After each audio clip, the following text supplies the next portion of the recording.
Ça, j'ai pas besoin. Parfait. Impeccable. Donc, objectif, comprendre, avoir une meilleure compréhension justement de quoi manger avant, pendant et après l'effort et comprendre aussi quel est l'objectif finalement. Donc déjà, la première chose, c'est quoi qu'il arrive quand on se pose ces questions-là, de quoi manger avant, pendant et après l'entraînement, c'est pour des raisons diverses, mais la première, ça va être de maintenir votre niveau d'énergie. D'accord? On est d'accord que quand vous vous entraînez, ben peut-être que si vous n'avez pas suffisamment d'énergie, suffisamment une bonne nutrition, avant, pendant et après, vous pouvez vous fatiguer. Et finalement, votre énergie sur la journée, elle peut être en dents de scie. Donc l'idée, c'est de conserver cette énergie tout au long de la journée, mais aussi pendant l'entraînement, en fonction de comment vous allez vous alimenter, vous hydrater, ce que vous allez apporter à votre corps, ça vous va permettre aussi de maintenir l'énergie pendant l'entraînement.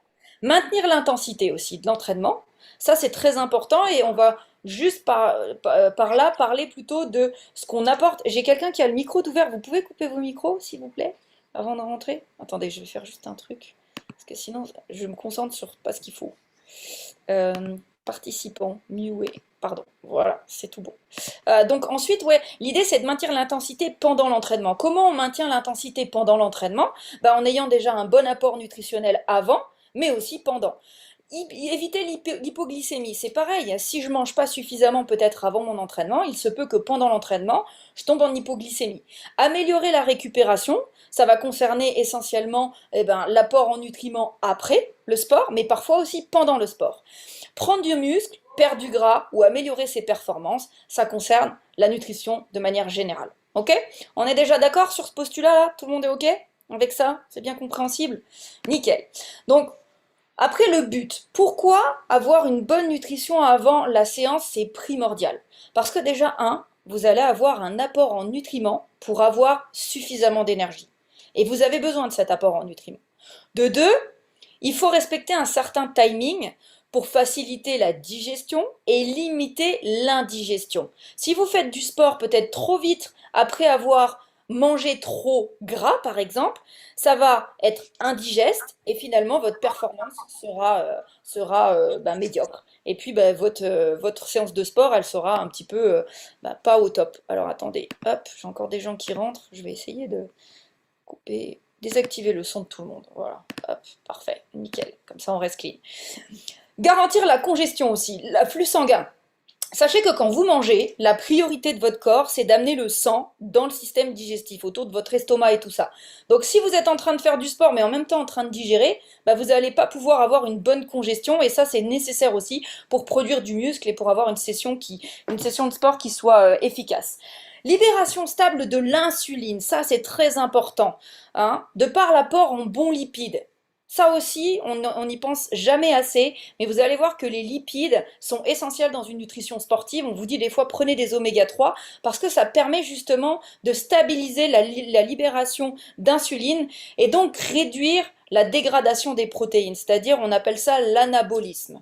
Rester en anabolisme pour pas cataboliser et aller chercher des acides aminés dans les muscles pour produire de l'énergie. Ok? Important aussi, quand on parle de manger avant la séance, c'est savoir quoi manger, quelle quantité en termes de portions, une petite assiette, une grande assiette. Aussi le pourcentage de glucides, lipides et protéines. Ça a une importance capitale en fonction de vos objectifs, votre séance et vos besoins. D'accord? Vous n'aurez pas les mêmes proportions et vous savez, on vous a déjà fait une information nutrition à ce sujet, c'est que la priorité quand tu veux prendre ou perdre du poids, perdre du gras, ça va se jouer à 50% sur ta quantité de calories. La quantité, tu veux prendre du poids, il faut avoir une balance calorique supérieure à ce que tu dépenses. Quand tu veux perdre du poids, inférieur. Et ça, c'est 50% de tes résultats. Mais ensuite, évidemment, la répartition glucides, lipides, protéines est importante.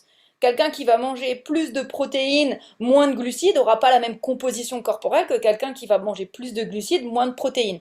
Parce que peut-être pas les mêmes objectifs aussi. Donc ça aussi, c'est très important à considérer. Donc si on vient maintenant à avant la séance. Déjà avant la séance, sachez qu'il y a deux écoles.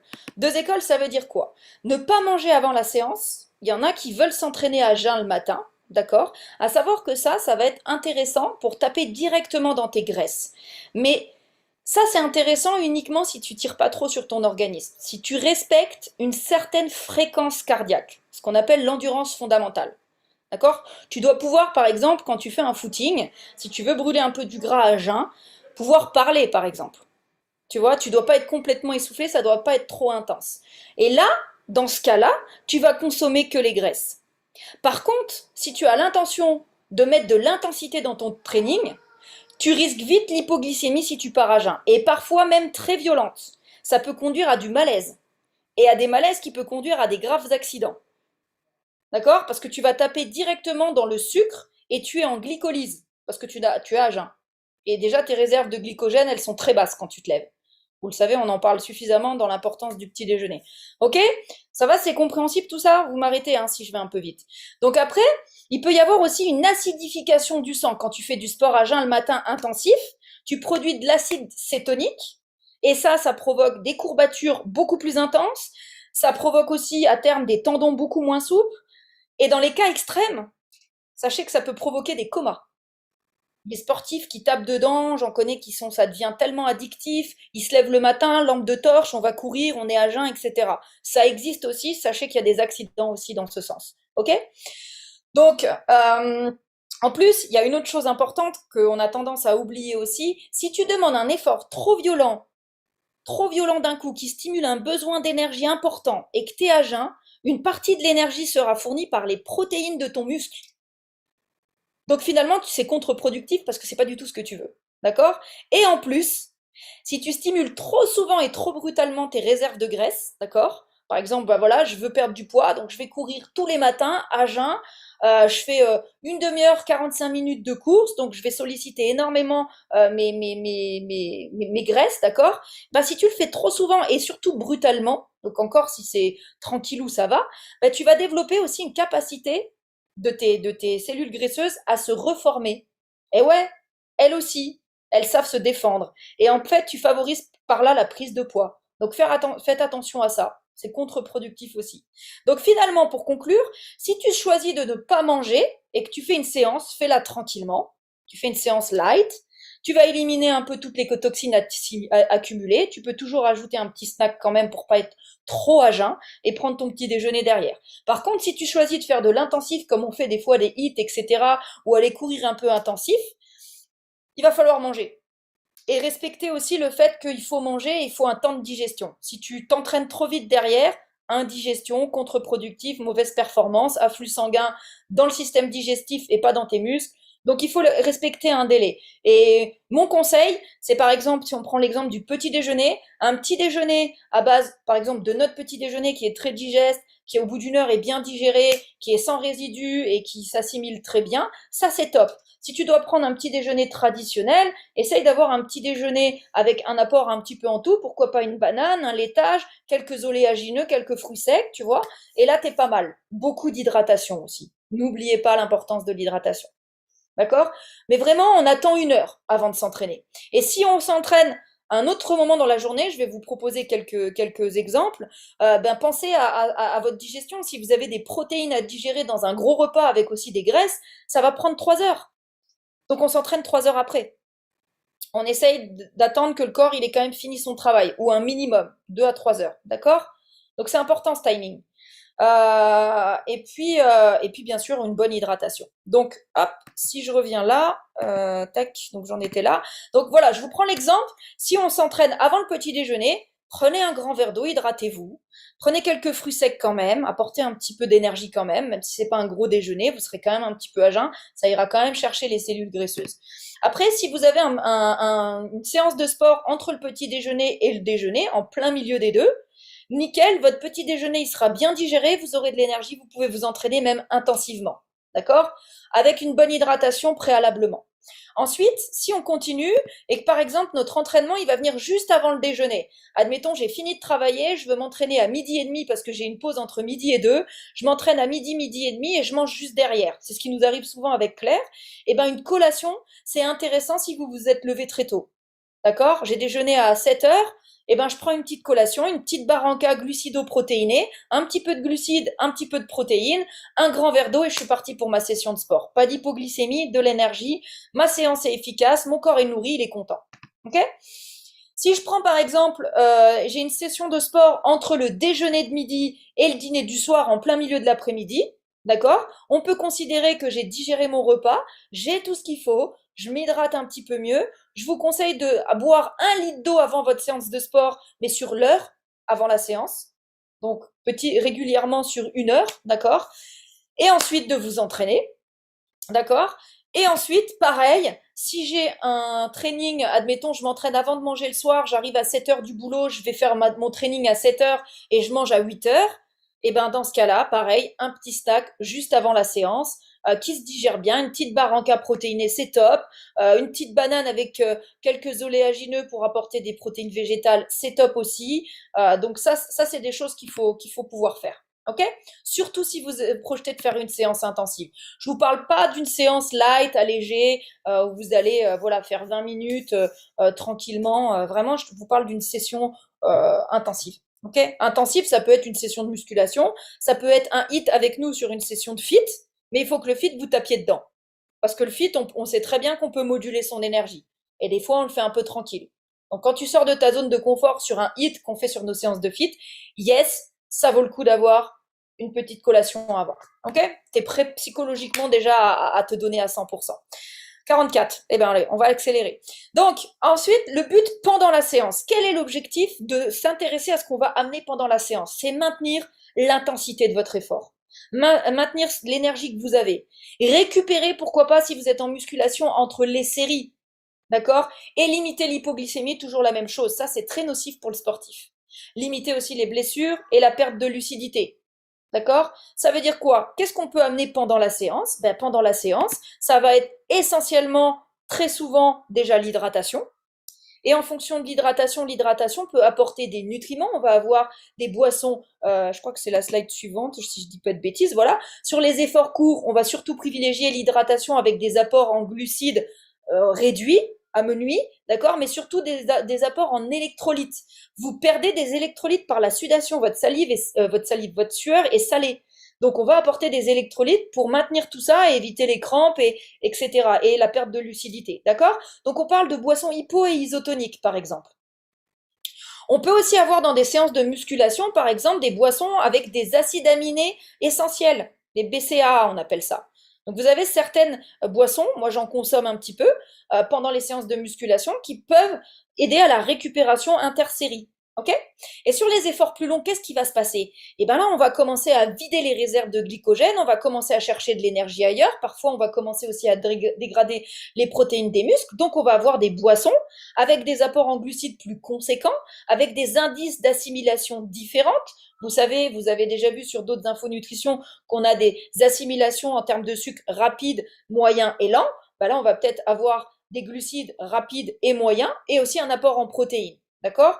Par exemple, dans notre gamme de nutrition chez Herbalife, on va parler du Prolong, prolonger l'effort. Prolong contient des protéines. Pourtant, c'est une boisson d'hydratation. Ok?